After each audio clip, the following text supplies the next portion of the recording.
जे साई दीपक reservation पे क्या thought रखते हैं? आपको लगता है, मतलब 2-3 सवाल है मेरे। पहला, रिजर्वेशन सही है क्या? ये सही है गलत है, एक्चुअली इस पे मेरा मेरा जो पोजीशन है इवॉल्व हुआ है पिछले 7 या 8 सालों में। ओके। ओके, हो सकता है कि समाज का एक वर्ग है जिनको ये देना ज़रूरी है, बनाए से समाज, हिंदू समाज ओनली, नोबडी एल्स। ओके, तो लेकिन आज ये प्रॉब्लम हुआ है कि रिजर्वेशन का जो फैलाव है वो ज़्यादा हुआ है। It is just constantly increased to the extent that हर कोई अपने लिए एक ओबीसी टैग चाहता है या कोई और टैग चाहता है। And I am giving a very direct example here. मैंने यूनिफॉर्म सिविल कोड पे एक लेक्चर दिया था बेंगलोर में। उस लेक्चर की वीडियो को उठा के देखिए, वहाँ पे you will find a lady वकील। उन्होंने मुझसे मेरे लेक्चर के अंत में एक प्रश्न किया था और उन्होंने इसमें कहा था that she comes from the martial community of the Coorg region in Karnataka. And जब आरक्षण की बात हो रही थी स्वतंत्र भारत में in the 1940s and 50s, rather early 50s, इनके कम्युनिटी ने कहा था हमें आरक्षण की ज़रूरत नहीं है because we are a martial community. हमें क्यों चाहिए आरक्षण, हम अपने पैर पे खुद खड़े हो जाएंगे। आज the very same community is asking for आरक्षण because everybody wants access to state resources. And आरक्षण क्या करता है, वो हम सबको मजबूर करता है हम सबके कलेक्टिव लेट्स से प्राइड को कम करने के लिए। हम अपने अचीवमेंट्स को डाउन प्ले करते हैं, हम हमारे सोशल पोजीशन को डाउन प्ले करते हैं, क्योंकि जब तक आप डाउन प्ले नहीं करेंगे और अपने आप को एक विक्टिम के रूप में प्रेजेंट नहीं करेंगे और किसी और को ऑप्रेसर के रूप में प्रेजेंट नहीं करेंगे, तब तक आपको आरक्षण नहीं मिल सकता है। तो ये सिचुएशन आएगा कि हिंदू एक दूसरे को ऑप्रेसर ऑप्रेस्ड के उस बाइनरी से देखते रहेंगे और अंदर ही ये लड़ाई चलती रहेगी और इसी का फायदा कुछ लोग उठा रहे हैं। So here's what I would suggest. Constitutionally जो इनिशियल ग्रुप्स थे जिनको आरक्षण दिया जाना चाहिए था उनको रखिए और बाकी लोगों के लिए स्कॉलरशिप्स दीजिए।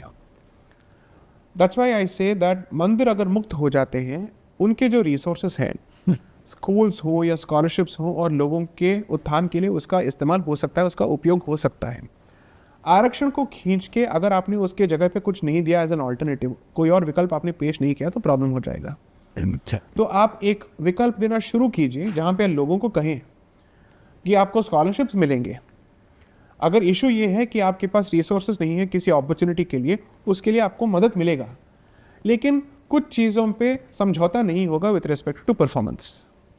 वो बेसिक स्टैंडर्ड रख लीजिए और एक कट ऑफ पीरियड तो रखिए जहाँ पे आप कहेंगे कि ये बात यहाँ पे जाके ख़त्म होगी। अदरवाइज क्या होगा, we are going to create a perpetually victimized society जहाँ पे एक रिवॉल्विंग डोर होगा। आज ये विक्टिम है, कल ये विक्टिम है, कल ये विक्टिम है। ये एक म्यूजिकल चेयर बनता जाएगा कि जहाँ पे विक्टिम विक्टिम खेला जाएगा। So what I am saying is, if reservation at this point is a reality और इसको पूरी तरह से नकारा नहीं जा सकता है, उसको जितना हो सके सीमित रखिए ताकि मेरिट का जो लेट्स से पोजीशन है उसको बरकरार रखिए। कुछ पार्टीज ऐसा हिंट देती हैं कि वो ओबीसी आरक्षण में मुस्लिमों को भी एंट्री दे सकती हैं। इस पे आपका क्या टेक है?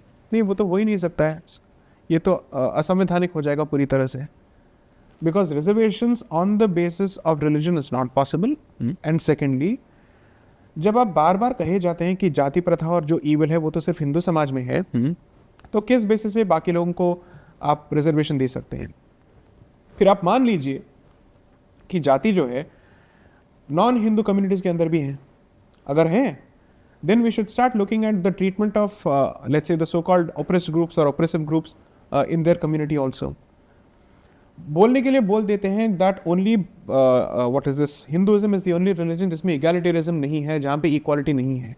बट जब रिजर्वेशन की बात आती है, सबको रिजर्वेशन चाहिए होता है। दोनों बातें एक साथ नहीं हो सकती। सो कर वापसी से सवाल निकलता है, हिंदू खतरे में हमने बात कर ली जी, मुसलमान खतरे में है क्या? पाकिस्तान बनने से पहले यही बोला गया था, पाकिस्तान बन भी गया, उसके बाद भी खतरा है। तो ये खतरा कब खत्म होगा? तो ये आपके मन के अंदर का एक वहम है। एंड टू, पारसी, जैसे आपने सही कहा, उनकी तादाद भारत में 60,000 से भी कम है। कोचिन के जो यहूदी हैं, ये भारत के जितने भी यहूदी हैं, ये गिनके 1 लाख भी नहीं होंगे, पारसियों से भी कम ही होंगे। उनके साथ तो कोई छेड़छाड़ नहीं हो रही है ना।